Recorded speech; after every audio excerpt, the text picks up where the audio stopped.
Okay, this is part B of I read your comments part 12, 2021 version. The recording crashed, and so I decided to make a part B. So Gabriel, I was in the middle of reading your comment, and then OBS crashed, and I have to do this from here now. You asked, as a native German, I wonder, when you talked to Cloud Kane, the dwarf, I checked this, could you tell that he had a Scottish accent? You said you are easy to understand, but I don't know if you were kidding or not. No, I was completely kidding. I think he is very, very hard to understand. And about the accents, it's very easy for a learner. It's always, I think it's very easy to hear that somebody has an accent or not, even though you don't even speak the language really good. It's weird, but it's easy to understand that something is off, at least to me. However, I couldn't determine that he was a Scottish, that this was a Scottish accent. For that, I do not know that enough. I believe I could identify it in the future when I hear more Scottish people talking. That's what it is, I guess. If you familiar with Scottish people, then you will know that. In this case, no, I didn't know it was Scottish. I know it was completely off, and I know it was an accent, but that it was a Scottish accent, I couldn't really say. However, let me just say this: when you learn a language, the first thing what was very easy for me to identify was accent, or accents in general. Because they sound.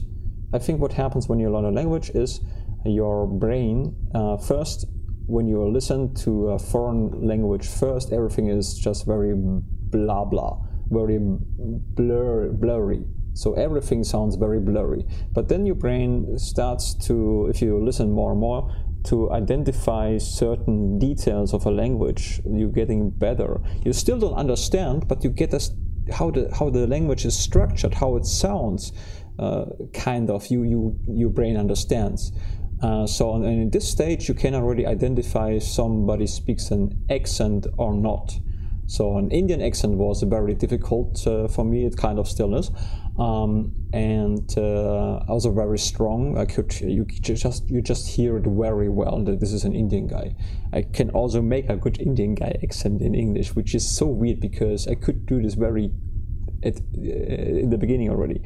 And then the next thing, British English, especially when we talk about Monty Python, not Aracobra, but Monty Python, they are fucking difficult to understand. When they start casual talking, boy, is this hard to understand those guys.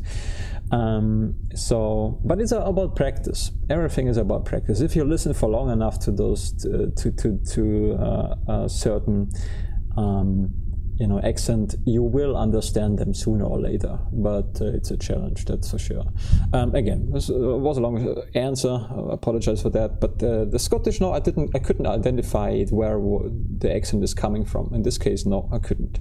And it wasn't. I just thought it's the early stage Lucas would completely, I could understand him, but I was happy that there is a subtitle.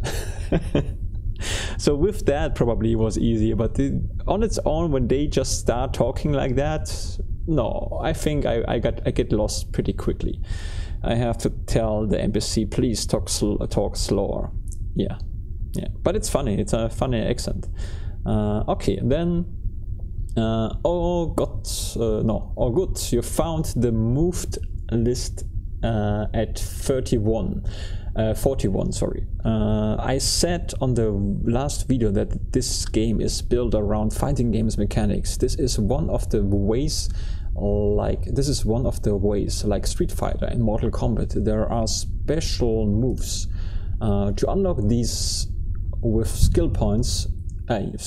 You unlock these with skill points. So while you can always use any weapon, you'll have more moves unlocked with your main weapon. you can always respec. This is good to know actually. Your skills, your skill points by visiting a Fate Weaver. That's really good, because I wanted to ask you this and I forgot. Good that you mentioned this, because this is really good to know. Oh, that's cool. And combos are very good, because I mean, what makes those games so great is basically you are feeling that you are in control over the character. I think that's really good. Games when the gameplay is like a very dynamic, very adjusting, very quick to whatever you give the game. If your input is exact, if the game sorry, if the game exactly reacts to whatever input you give it in a good way, it just feels great. So yeah, it's cool. I think I start talking nonsense. The focus is going away, so I keep that in mind, Gabriel.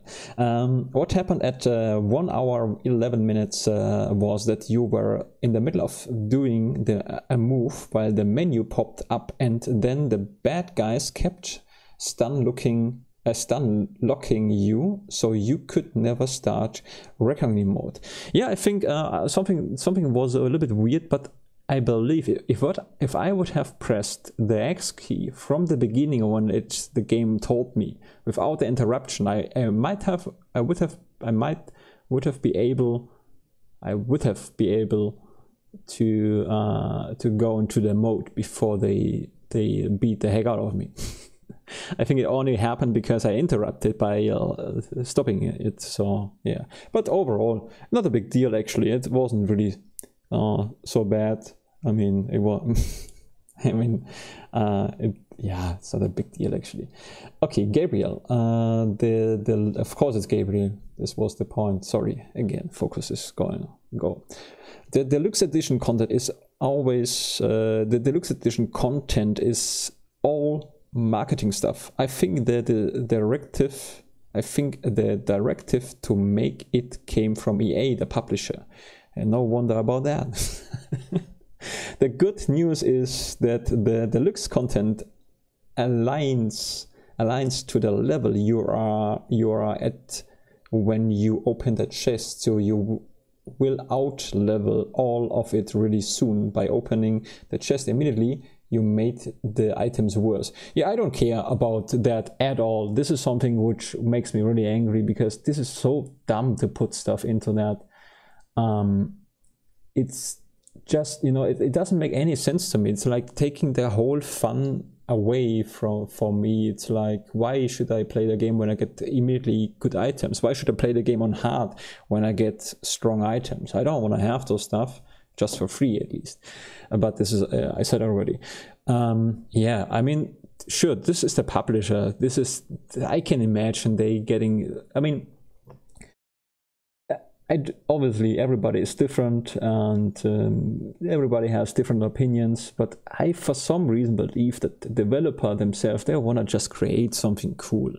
At least people with a heart, with an imagination. They don't want to fuck with people, let's say that way, or manipulate them in any way. But then you have the people with money, which you need to, and they decide what you should do. So that's difficult for creative people, I can imagine. Yeah, honestly, it's not a big deal, but I need to completely ignore that. So it could just happen that I hope it's okay when I just sell those stuff, because I really don't want to even see that. I don't want to have any, I mean, then I get money, that's also annoying. But I just don't want to deal with that. I just want to focus on the game. So yeah. Yeah, but thanks. I think, when talking about this stuff, I really enjoy. This is really cool. It's very interesting to me, and it's also it makes me mad, but it's interesting. It's an interesting topic. Then I've written way too many comments. I just wanted to respond to that, because I don't think so. I've written way too many comments. One last one. I just want to clarify the fee are. What the fee are. The fee are raise. Sorry, the fee are raise the magical immortal. The Fi'ar race, the magical immortal elves in Amalur. The Fi'ar race, the magical immortal elves. Ah, yeah, okay. They are magical immortal elves in Amalur. There are summer fae and there are winter fae. And you are correct that the bad guy are fae, but there are the winter fae, usually referred to the Tuba, those guys, when characters are talking about the bad guys, they'll usually call them Tua, the winter guys. Okay, when they say fae, they usually talk about either the immortal elves, or they might be talking about all of the magical creatures in Amalur, because most of the enemies you fight in Amalur are also technically fae. I need to read this again. When characters are talking about the bad guys, they usually call them Tuba. But when they say fae, they're usually talking about either the immortal elves, or they might be talking about all the magical creatures in Amalur, because most of the enemies you fight in Amalur are also technically fae. Okay, I think I got it a little bit. You might say, warte eine Sekunde, Arschloch, ist mein Charakter nicht ein Elf? Bin ich eine Fee? Bin ich Fee? I mean, you know, I appreciate that you're giving me the German, because it's really kind of funny also when I wrote this again, but I'm pretty sure this is a translator thing. One thing I would like to say, asshole, the word asshole in the English language, I believe is not as strong as the word Arschloch in the German language, at least in my experience. This can vary because everybody in different regions, you know, people talk a little bit differently.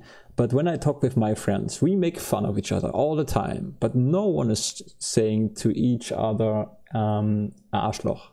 I mean, yeah, sometimes there is, but it's super clear that it's you know not meant like this when we play GTA or something, but it's a very strong word. So instead, I mean, I hear this often in translating things. It's just so what would I say? Anyway, it just when foreigner are using this word, I just want to say that this is a very strong thing. I believe so, but I don't rely on what I say. This is just my personal understanding. I think Arschloch is a very strong insult. You could say Arsch. Still good. Anyway, just I do not know where I go with this thing. Don't worry, it's fine. You can write those stuff to me. I have, you know, I know that's just to try to you know, give me some interesting sentences. So I get this. You know what? Forget about what I said completely. It's like between teaching and, you know, never mind. I'm happy when you do that because it's interesting. Just keep doing it. So you wrote, warte eine Sekunde, Arschloch, ist mein Charakter nicht ein Elf? Okay, this is what I would say. So I would say, so wait a second, asshole, is my character is not an elf? Bin ich eine Fee? Ah, this is true. Am I a fee? No, your character is now I get it. See, I just had to translate into English. I cannot speak German anymore. It happened. I got crazy. Finally, completely.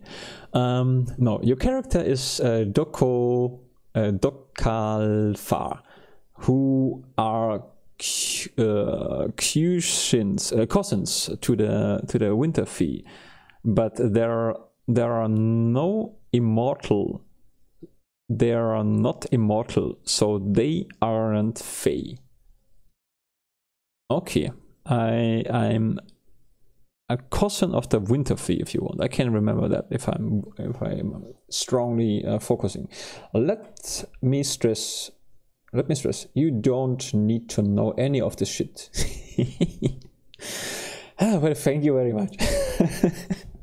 There is too much lore in Korra, and there is no reason to learn it. There will never be a test, and you'll never fail a quest because you don't know the difference of the Bogart and Bargas. No, I mean, you know, I always want to do a good job when I record, and so I always wanna you know, I think when you record a gameplay, people who love a game, they want you for sure respect the game, and for that you should try to understand the game in a role-playing game. You shouldn't say, oh, it doesn't matter anyways, and then, you know, you just move on. I think people they don't really expect that you are maybe not getting it, then that they would be easy on you. At least I hope so. But if you just, you know, you should at least trying it to understand. And I do, to a certain extent, try to understand what's going on, but to me it's very hard to focus in general about game stories. Because I do not know what it is. It's hard.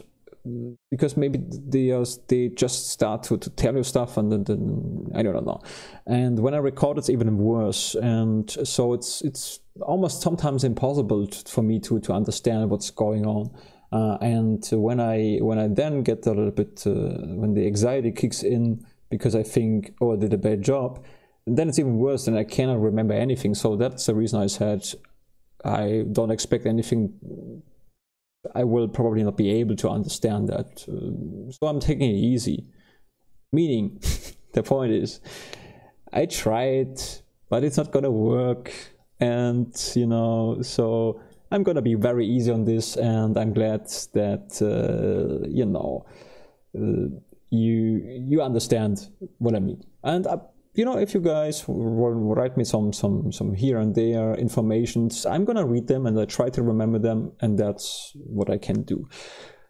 Yeah, but I look much more forward. I mean, the story, you know, probably not gonna be know what's going on, but the gameplay itself, the fighting and then selling stuff, and maybe some of here and joke there, a joke, you know, this is something I look really forward to, and the graphic is really nice. So it's a cool action game with a nice graphic to me right now. And maybe, who knows, someday I'm gonna get this. Sometimes I do for some reason. Okay, well, I think we are done for today. It's a little bit of a weird one. It's always weird, right? It's always weird. That's what it is.